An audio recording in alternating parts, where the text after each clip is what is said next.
Bonjour à tous. Une manifestation de taxis ce lundi à Dijon. Ils seront entre 150 et 200 véhicules mobilisés près du CHU pour protester contre la nouvelle convention avec la Caisse primaire d'assurance maladie. Elle planifie notamment une réduction importante de leur paiement pour le transport de personnes malades. L'appel à manifester a été lancé par le syndicat départemental des exploitants de taxis de la Côte d'Or et du syndicat des taxis indépendants de Côte d'Or. Une délégation devrait être reçue par la préfecture demain matin selon le bien public. Un accident de la route grave à Beaune hier matin. Les faits se sont produits vers 7h du matin sur la route départementale 974 près du rond-point de Pomard dans la commune.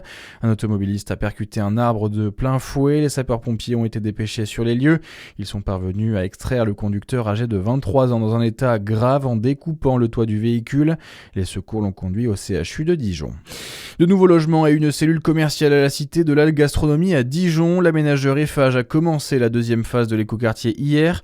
Un projet lancé il y a plusieurs années pour la construction de plusieurs lots d'habitation, 2 à destination des bailleurs sociaux et 2 en accession libre et 3 résidences-services.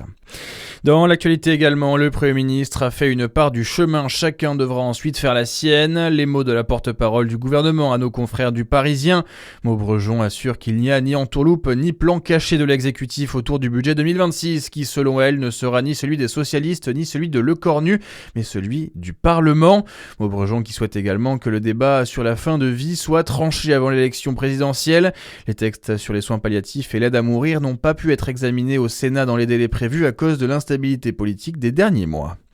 Nicolas Sarkozy promet de garder la tête haute. L'ancien président de la République se confie dans les colonnes de la Tribune dimanche avant son incarcération mardi à la prison de la Santé à Paris.